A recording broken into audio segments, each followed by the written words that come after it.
안녕하십니까. 연행노정 의주길에 대해서 강의를 하게 된 신춘호라고 합니다. 제가 영상 강의는 처음이어서 사실 좀 떨리기도 하고 긴장도 되고 그렇지만 즐겁게 한번 해보겠습니다. 제가 오늘 여러분들에게 소개를 해드릴 의주길은 과거에 전통시대의 외교 사절로서 조선에서 중국을 다녔던 그런 그 연행사들에 대한 이야기입니다. 그래서 오늘은 이 연행사들의 이 행적을 따라서 가는 이 연행길을 소개를 하는데, 그 소개를 하기에 앞서서 중국 지역을 가기 전에 이 국내 지역에서 한양을 출발을 해서 북한의 의주까지, 압록강을 건너기 전까지의 과정을 소개를 하려고 합니다. 예. 그래서 오늘 약 한 세 가지 정도로 구분을 해서 말씀을 드릴 텐데요.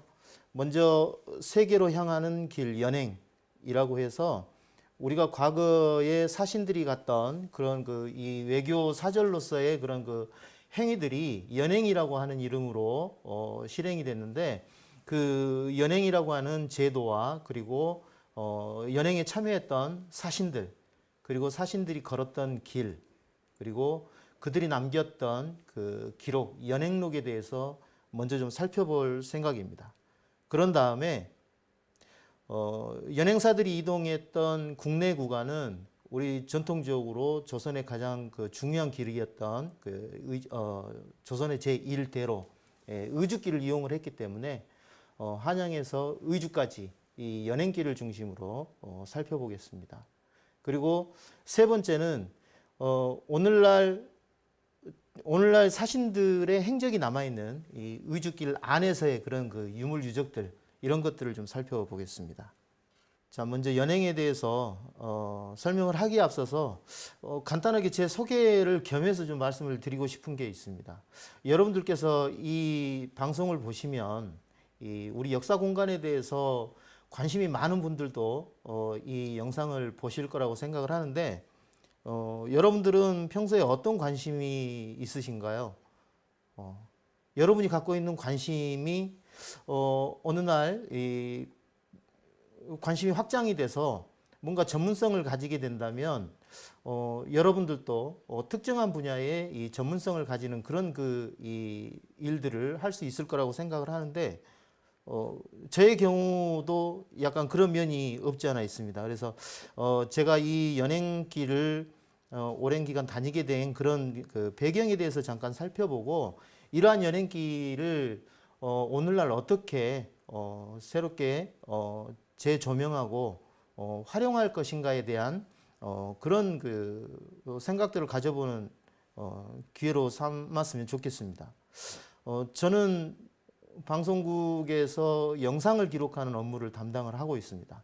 그러다 보니까 자연스럽게 이 영상 기록이라고 하는 그런 분야에 관심을 갖게 되었고, 특히 역사 분야에 관심을 갖게 되었습니다. 그래서 역사 공간을 영상 기록하는 작업을 하다 보니까 이걸 아카이브를 구축하는 일에 또 관심을 갖게 됐습니다. 그래서 이런 그 연행길도 영상 기록한 작업들을 아카이브를 해서 다양한 콘텐츠로 개발을 하게 됐는데, 대표적인 것이 열알기 다큐멘터리 제작이라든가, 그리고 연행노정을 사진 전시를 하거나 책으로 출판하는 그런 일들에 관심을 가지게 되었습니다. 그래서 전시를 다양하게 했고요. 개인 전시와 공공 분야에서 또 전시를 한 그런 경험들이 좀 있습니다. 그리고 조금 전에 말씀드린 것처럼 다큐멘터리를 제작을 하게 됐는데, 여러분들이 유튜브에서 검색을 하시면 언제든지 볼 수가 있습니다. 그리고 이런 답사 현장을 영상 기록한 내용들을 가지고 정리를 해서 출판을 하기도 했습니다. 자, 그럼 간단하게 제 소개를 겸해서 마치고요.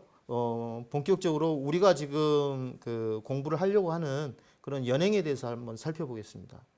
연행은 흔히 세계로 향하는 길, 세계로 열린 창이라고 하는 그런 앞에 수식어가 붙는 그런 이 과거의 그 외교 제도였습니다.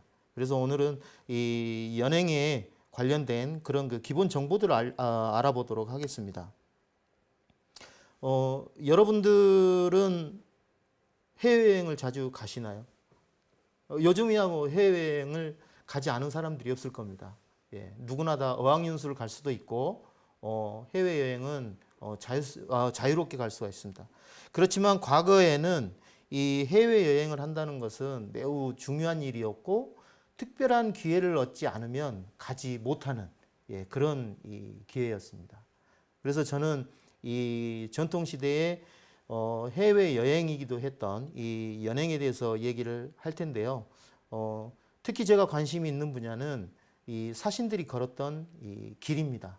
노정에 대한 이야기들을 중심으로 얘기를 하려고 합니다. 여러분들은 그동안의 역사 공간이나 역사를 바라볼 때, 연구를 할 때 어떤 부분의 관점을 가지고 대하셨을까요? 유물, 유적 많이 있죠. 그렇지만 저는 특별히 길이라고 하는 곳에 관심을 두고 있습니다. 그래서 역사 공간에서도 특히 옛사람들의 그 흔적이 남아있는 이 노정에 관심을 갖고 있습니다.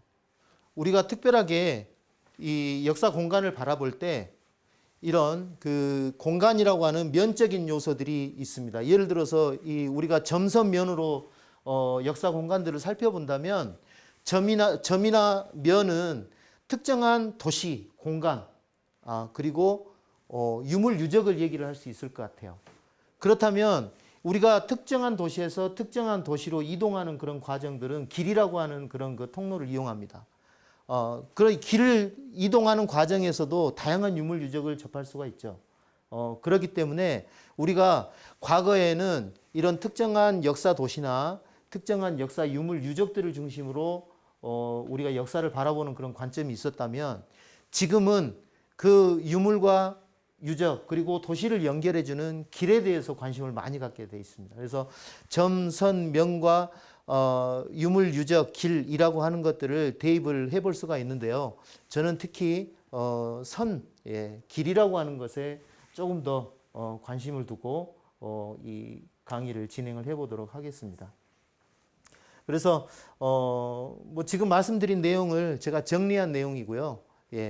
그래서 요약하자면 과거에 사신들이 중국을 오갔던 이 길, 연행 노정은 조선 지식인들이 당대 새로운 세상을 바라보려고 했던 창의요, 동서 문화가 교통했던 그런 문화의 통로라고 할 수 있고요. 좀 더 넓게 현대적인 의미로 좀 파악을 해보면 동아시아의 문화 로드다라고 하는 개념으로도 얘기를 해볼 수가 있겠습니다. 전통시대의 조선의 외교 노선은 크게 사대와 교린이라고 하는 그런 그 큰 틀에서 이루어졌습니다. 사대라고 하는 것은 큰 나라는 말 그대로 큰 나라는 섬기고 작은 나라나 대등한 나라들은 이 동등한 그런 입장에서 상호 교류한다는 그런 의미가 있습니다. 그래서 특히 전통시대에는 이 중국이라고 하는 나라가 세계의 중심이라고 하는 그런 관념을 갖고 있었기 때문에 조선의 입장에서도 중국을 큰 나라로 인정을 하고 섬기는 과정에서 사대라고 하는 그런 그 외교 관계를 유지를 했고, 그러므로 인해서 조선은 이 체제의 안정이나 이런 것들을 보장받을 수 있었던 그런 그 시기였다고 볼 수 있겠습니다. 일본과는 대등한 입장에서 이 교린의 정신에 입각해서 이 외교 관계를 형성을 했습니다. 중국은 이 원대, 명대, 청대를 거치면서 조선 시대에 이 교류를 했는데, 원대에는 이 빈 왕이라고 하는 그런 개념으로 교류를 했습니다. 그리고 명대에는 황제가 있는 이 곳에 가서 조회에 참여한다는 의미로 해서 조천이라는 의미를 사용을 했습니다. 청대에는 이 조천이라는 의미보다는 연행, 그러니까 황제가 있는 영경을 간다라고 하는 의미의 연행이라는 의미로 주로 사용을 했습니다. 그래서 원대에 남아있는 기록들을 이제 빈왕록이라든가 빈왕록이라고 하고요. 명대에는 조천록, 그리고 청대에는 연행록이라고 하는 그런 이름들로 많이 이제 불려졌는데 통칭해서 연행록이라고 부르기도 합니다. 그래서 지도에 보시면 이 한반도를 중심으로 해서 중국 지역과 일본 지역이 있는데 과거에 중국은 세계의 중심이라고 하는 그런 그 관념이 있었습니다.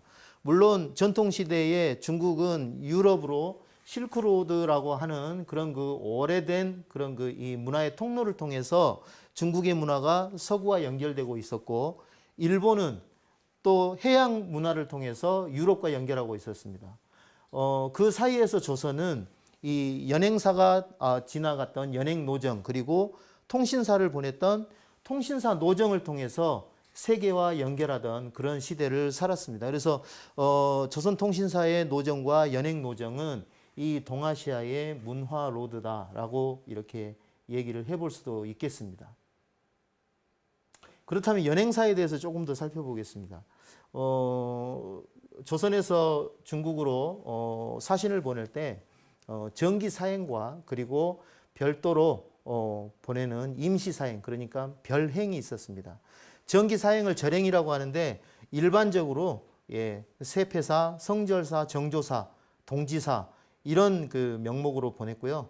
별행은 이 중국의 황실의 특별한 일이나 그 다음에 황제가 등극을 한다거나 황실의 경사, 뭐 애사 이런 것들이 있으면 보내는 그런 그 사신들이 있었습니다. 보통 정기 사행과 임시 사행들이 수시로 중국을 오갔는데 1년에만 해도 한 3번, 4번 정도의 사신들이 끊임없이 오갔습니다. 그러다 보니까 조선에서도 많은 그런 그 사신들을 내보내야 되고 했기 때문에 여러 가지 문제점들도 있었지만 그 사신들을 보내고 이 사신 무역을 통해서 발생되는 그런 그 이익들이 국가에 많은 도움이 됐었기 때문에 또 유지를 하는 그런 그 이유가 되기도 했습니다.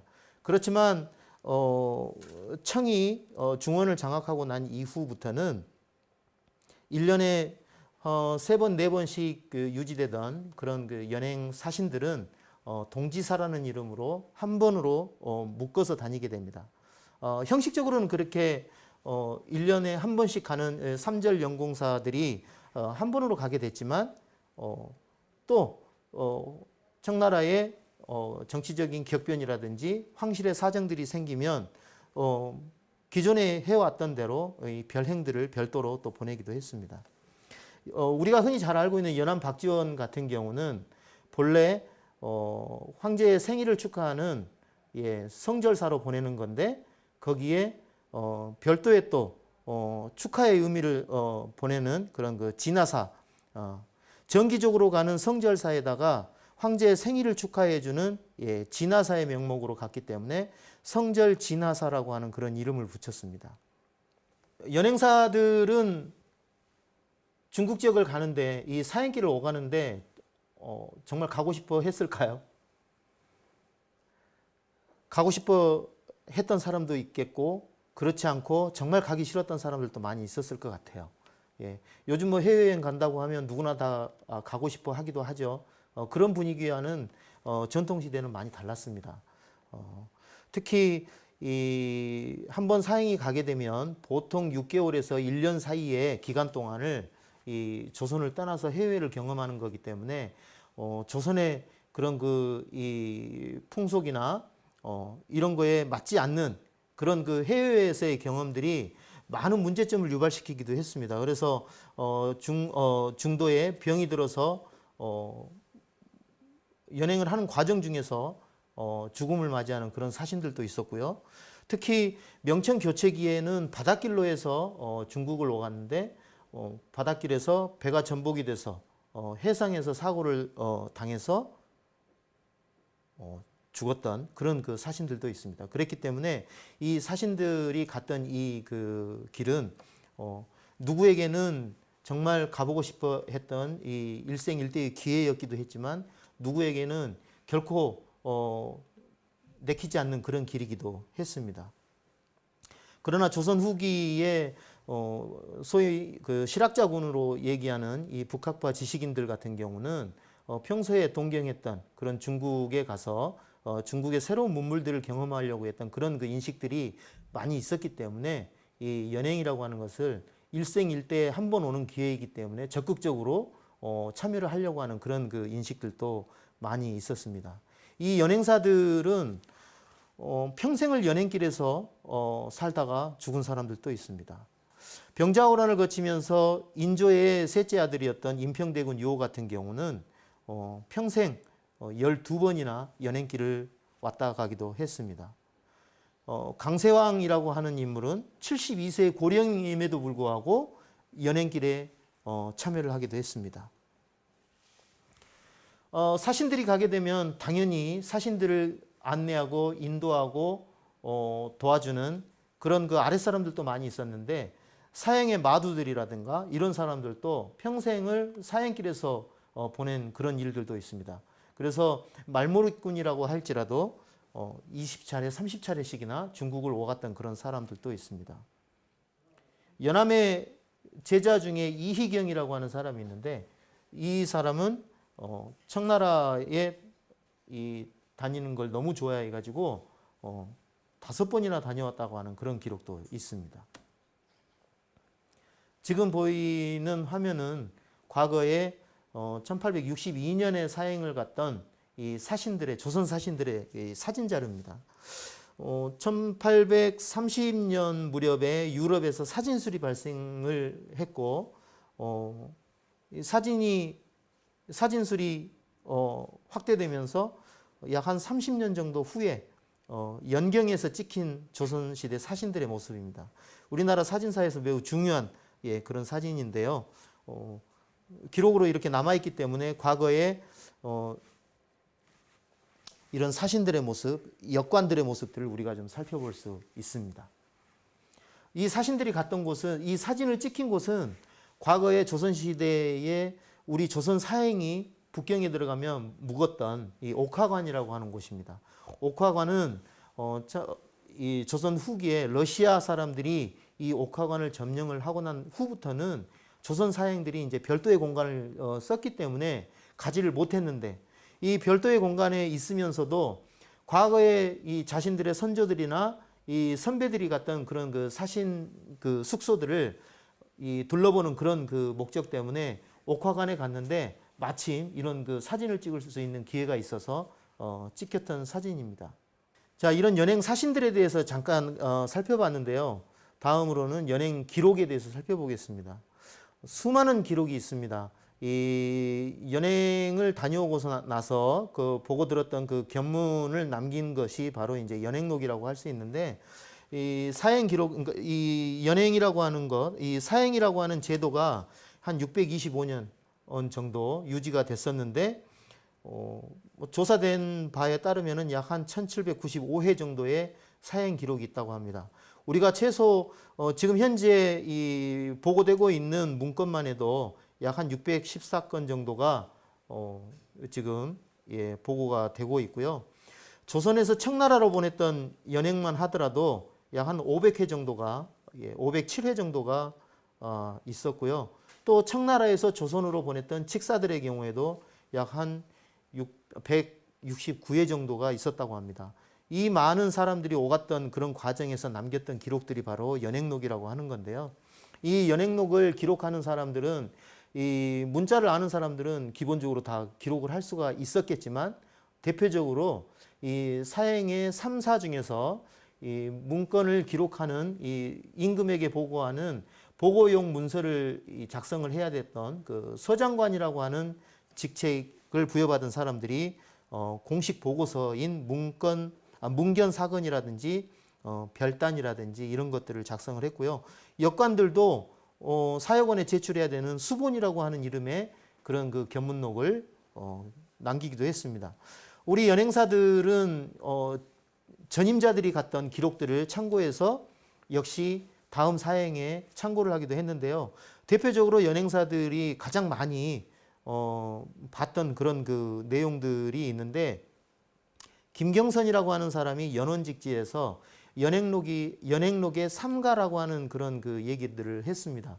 그 연행록의 삼가로 얘기하는 것이 바로 노가제 김창업의 가제 연행록이 있고요. 그리고 담원 홍대용의 을병 연행록 담원 연기가 있습니다. 그리고 연암 박지원의 열알기가 있습니다. 이 세 가지를 연행의 삼가라고 하는데 이 세 개의 기록들이 워낙 방대하고 자세하고 많은 내용적으로도 훌륭했기 때문에 그 이후에 사람들이 이 세 가지를 아주 즐겨 찾았던 것으로 봅니다. 사신들이 가게 되면은 이렇게 이제 견문을 기록한 그 연행록만 남긴 게 아니라 화원들이 따라가게 되는데 이 화원들이 남긴 기록들이 있습니다. 바로 연행도입니다. 이 연행도들은 지금 현재 육로를 갔던 연행도의 그림들도 있고요. 해로 사행을 갔을 때 그렸던 조천 항해도라든지 이런 그 기록들도 있습니다. 지금 화면에 보이는 장면들은 숭실대 기독교박물관에 소장되어 있는 연행도첩의 모습들입니다. 지금 현재 연구된 성과로 보면은 이 김홍도의 작품일 것이다라고 하는 그런 연구들도 나오고 있고 또 일부에서는 명확하게 뭐 비정하기 어렵다라고 하는 그런 연구들도 있습니다만은 아무튼 지금 현재 숭실대 연행도첩의 모습을 여러분들께서는 지금 보고 계십니다. 예, 다음에는 공식적으로 화원들이 그린 이런 그림들 외에도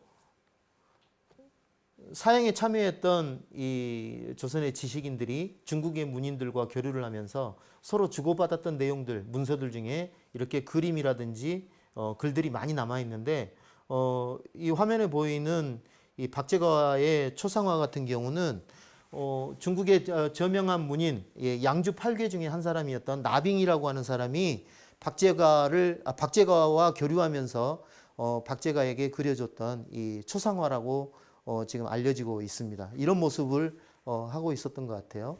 그리고 옆에 있는 그림은 바로 추사 김정희가 연행에 참여를 했을 때 그 당시 중국 법원사 뒤에 가면은 이 사방득사라고 하는 곳이 있는데 그 일대에서 중국 문인들과 교류한 이후에 조선으로 돌아오기 전에 중국 문인들이 전별연을 이제 열어줬는데 그 장면들을 저렇게 그림으로 그려서 남겼습니다.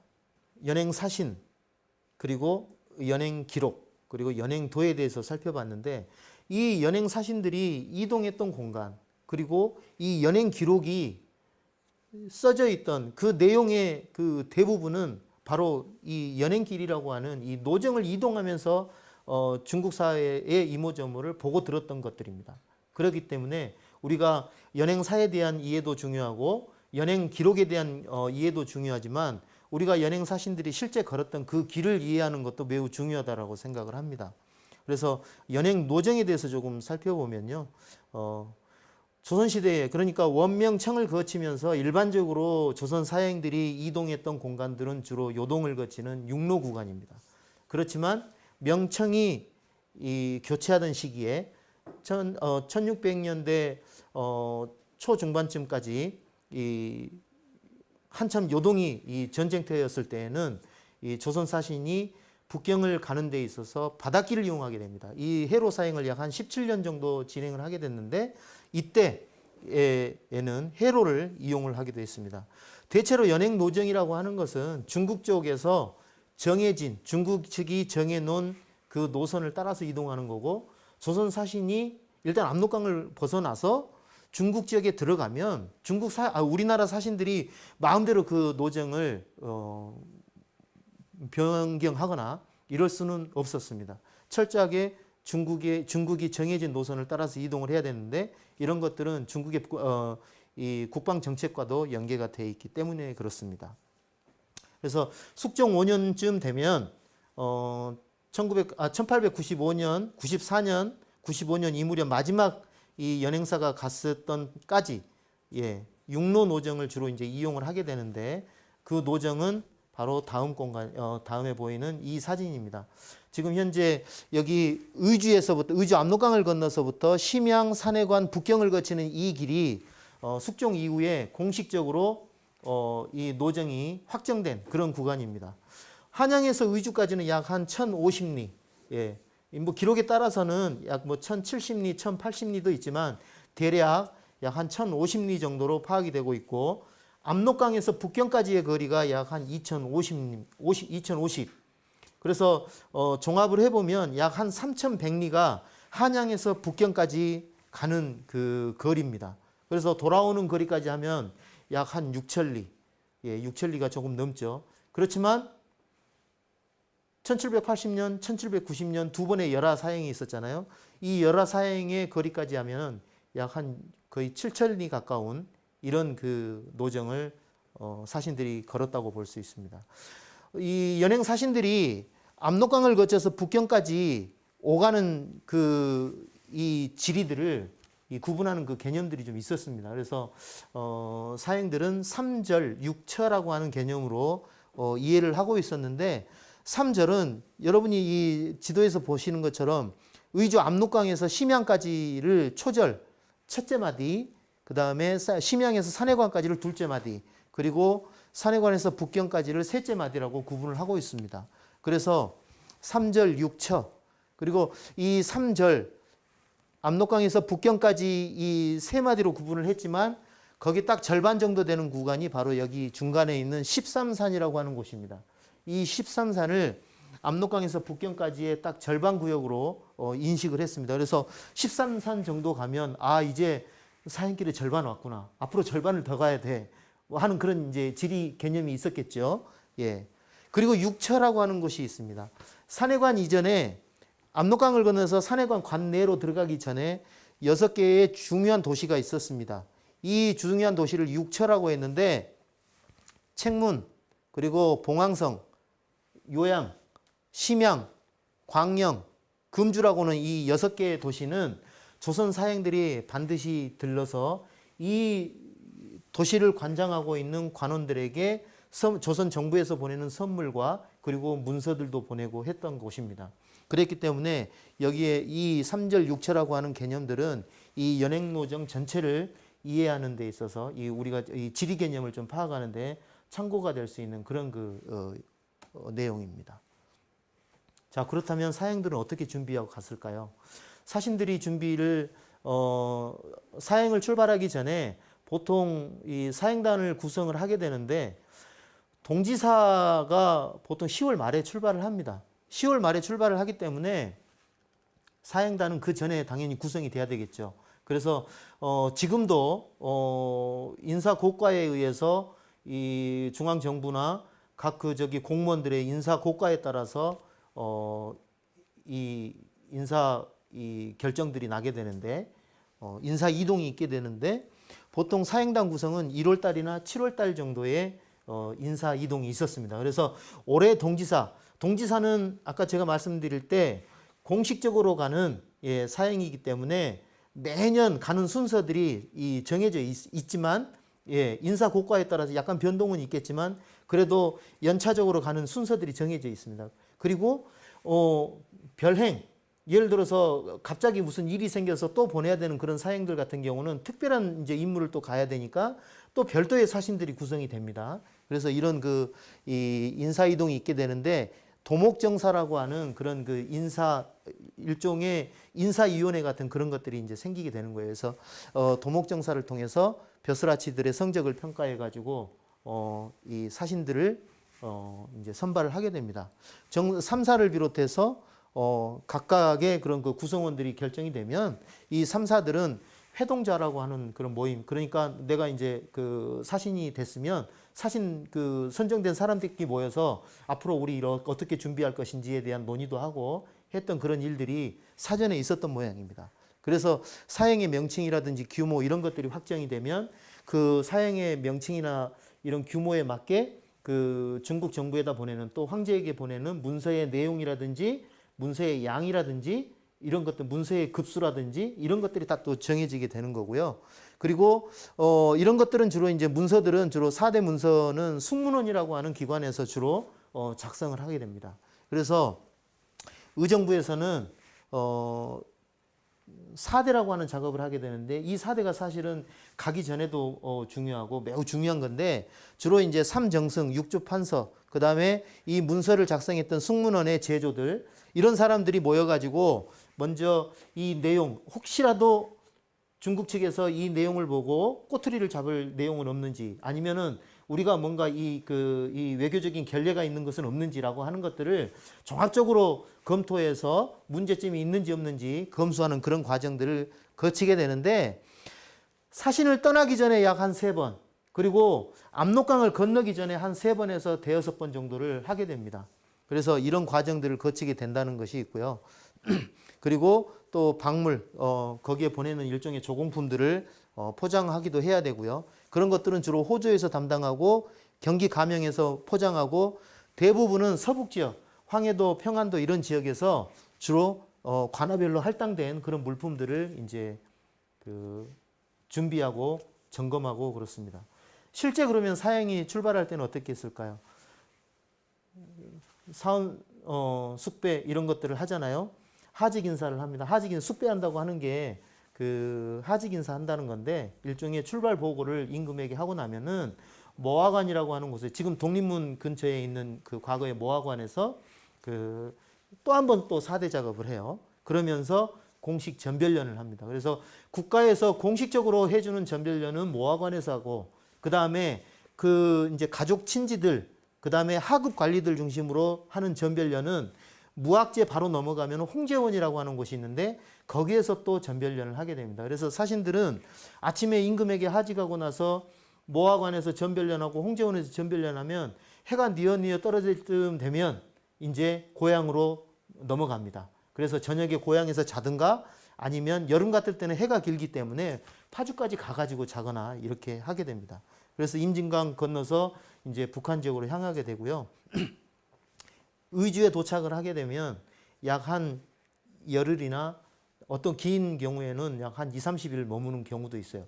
여기서 머무는 것은 도강할 수 있는 날짜를 받아야 되는데 날이 좋은 날을 또 받아야 되기도 해야 되지만 무엇보다도 각 관하에서 해당되는 갖고 갈 물품들을 할당받은 그 관하에서 물건이 다 와가지고 그 물건들을 정확하게 점검하는 그런 기간들이 필요한데 그런 기간들이 보통 열흘에서 보름 이상 걸렸던 겁니다.